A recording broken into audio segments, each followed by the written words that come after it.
Have you ever been at a football game and wondered what those random girls in short little skirts were doing to get there? November 2nd, 1898 marked the beginning of cheerleading, but did you know that it actually was started by a group of males? Today, cheerleading is considered a co-ed sport and you can do it at any age. I've researched numerous websites and found different information on how cheerleading began and where it came from since then. I've also been cheering for 15 years of my life. Cheering has been around for many years and continues to grow from sideline to competitive cheer. I'll now explain the past and the present of cheerleading and how it has affected my life throughout the years. Before beginning to explain cheerleading and how it works, let's take it back to the past and how it began and became a sport. Cheerleading has been around for many years and just continues to grow.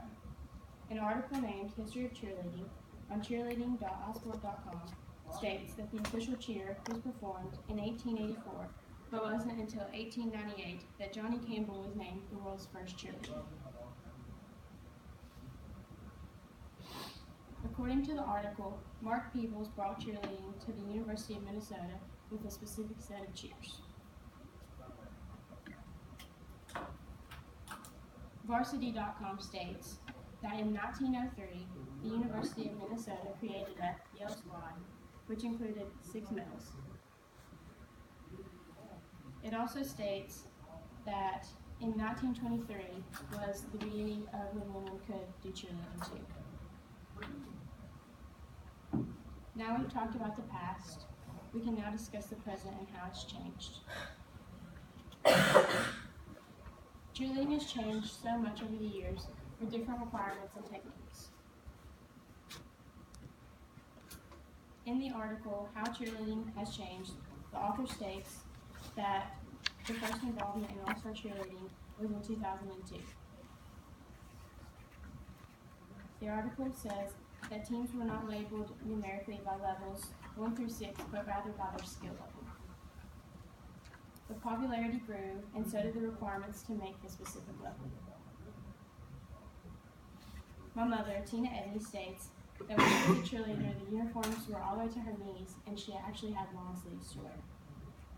As a cheerleader today, my uniform skirts are about 6 inches above my knees, and we wear tank tops, and when it's cold, we put sleeves under it. Her uniforms were also only one piece, and now we have around 4 or 5 pieces that we have to keep up with and wear.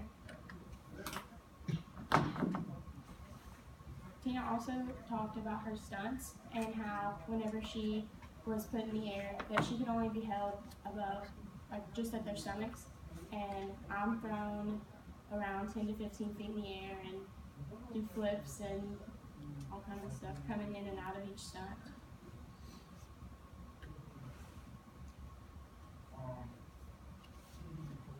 We have talked about the past and the present of cheerleading, and now we can discuss my life and how it has been affected by it.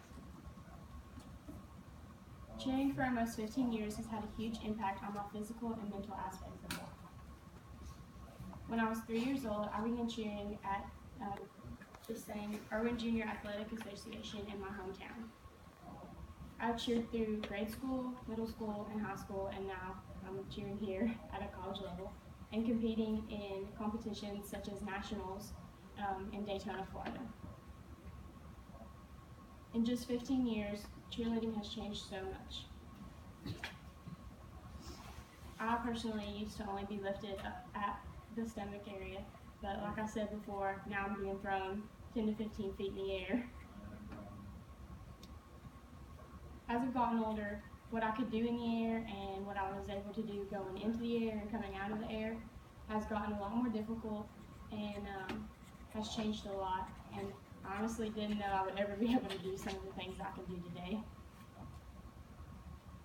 Throughout the years, I've suffered many injuries and seen many different teammates get injured. As stunts got harder, the injuries got worse, from concussions to broken bones. I've seen many teammates hit the ground, break something, or just their heads bounce off the ground and end up with a major concussion. In conclusion, now, when you're at a football game and you sit there and see those random girls in short little skirts, you can know how they got there and what they did to get there.